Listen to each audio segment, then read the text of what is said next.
Canadian soldiers are no longer training Chinese troops, which has Justin Trudeau all upset over the canceled invite. And the Rebel News obtained secret documents. This is the Great White North Report. Try to hang me, I'll make sure the rope gets broke. Proving once again this country's justice is a joke. Alright, according to this Global News article, Canadian soldiers are no longer training Chinese troops, according to our Defense Minister. Defense Minister Harjit Sajjan said Thursday during a question period that the government doesn't train Chinese military personnel on Canadian soil anymore. The fact that we were training them on Canadian soil in the first place is kind of disturbing. And this comes after immense scrutiny following a report that some senior civil servants opposed a decision last year to stop training activities with the regime. Obviously, the Chinese Communist Party was paying us, or paying somebody, to have their troops come over and train, do cold weather training. Begs the question, why would you have them come over to do cold weather training? Well, two things come to mind. First of all, China is claiming to be a near Arctic power. And cold weather training in Arctic regions would be beneficial to them. And also because they just had a bunch of skirmishes with Indian troops along the Himalayan borders, along the mountains. And it didn't go well for the People's Liberation Army, which is why they need more cold weather training. They're just not used to it. So for us to be training them is incredibly stupid on our part. And you wonder which one of these senior civil servants are taking money from the Chinese Communist Party or have been compromised by them. So a report by the Globe and Mail cited documents mistakenly released under access to information laws. Say Global Affairs Canada pushed back at the decision by Chief of Defense Staff General Jonathan Vance last year to cancel the training. This is last year, so Kovrig and Spavor have been sitting in prison since 2018, and yet we're just canceled training Chinese troops in 2019, and the training was set to see Canadian soldiers train Chinese soldiers in winter activities at Camp Petewawa, which isn't too far from the U.S. border. I'm sure the Americans love that. Now, of course, he's blaming the former Conservative government for having signed a military cooperation plan in 2013 with Beijing. Now, Charles Burton, a former Canadian diplomat in China, had similar concerns on Thursday. He said the federal government's response so far sends a clear signal to China. And he's criticizing the Trudeau government that all the passive non-responses sending a signal to the Chinese authorities that hostage diplomacy works. Now by cancel, until such time as we make it clear to the Chinese government that they cannot menace and intimidate us through hostage diplomacy, they will persist with this policy of dealing with Kovrig and Spavor.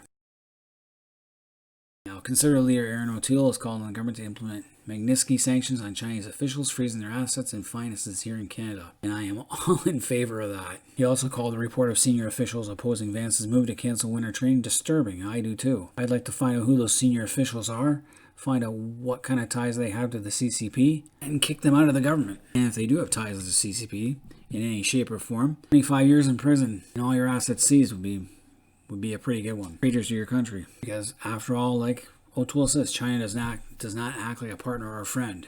China acts against human rights and the rule of law consistently. The government needs to wake up, and I've been saying this for years. China does not have friends or partners. They have competitions and tributaries. They look at us as a tributary state. And it's time to stop. It's time for Canada to wake up and realize that we are in the midst of another Cold War. China has been fighting us for the last 30 years. Of course, Trudeau was upset over the canceled invite to Chinese troops. See, he's still trying to play both sides of the fence here. He knows if he could have gotten away with it, I think he would have released Meng Wanzhou when she got arrested back in 2018. If he could have, he would have released her.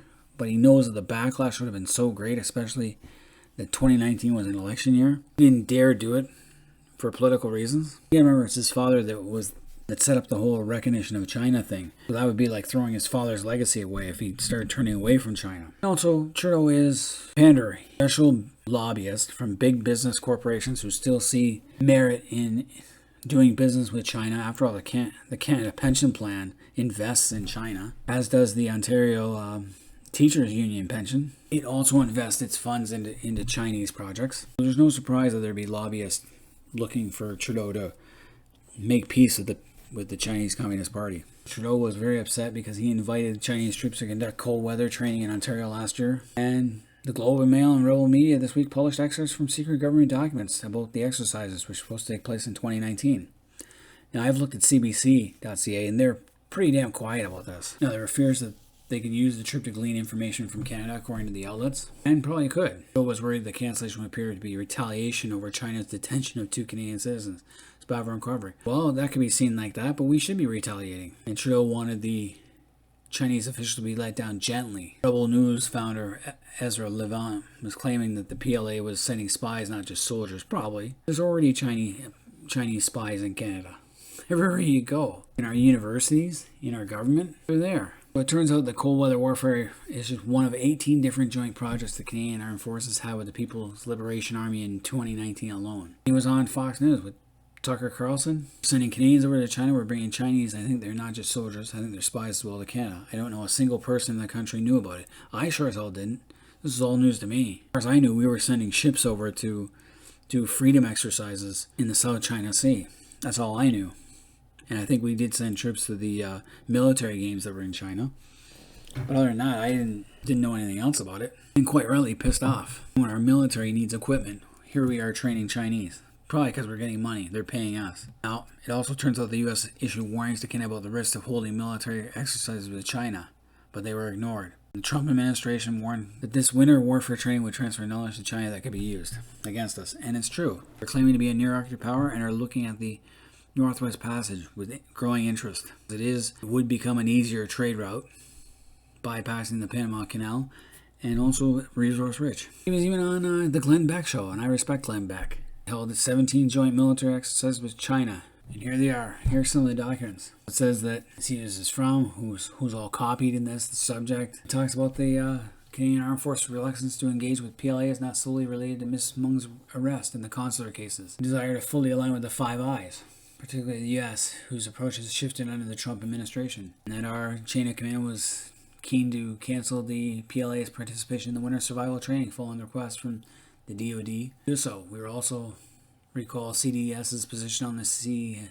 It's a lot of acronyms here. South China Sea Group sailed back in September. CF is also lukewarm about engaging on peacekeeping and the potential security implications, despite it being a leadership commitment. Basically, our government wants to keep up peacekeeping when the military is saying we don't have the material to do it right. And I fully agree. We need to bring everyone home and refit our military and expand it. That's the first one that caught my eye. So this one is it talking about is the training paused or if it doesn't happen or is it canceled? The hypocrisy and the irony of all this is amazing. General Joyce said it was canceled due to security concerns. What goes on? And they're worrying about winter training communicated to China yet. Is it safe to say CDS's decision to pause winter training was in response to concerns expressed by Five Eye partners about knowledge transfer risk rather than in response to recent China-Canada's intentions? Are you kidding me? You guys are stupid. And that's correct. You can see these reports give you a back and forth between these people.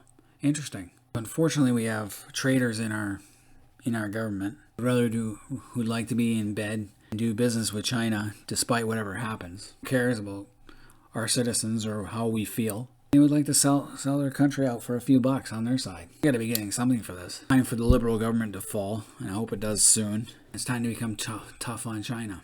Anyway, any Canadians out there, let me know what you guys think about this. Should we be training the Chinese People's Liberation Army in Canada? I think we shouldn't. Any Canadians out there, let me know what you guys think. This has been the Great White North Report.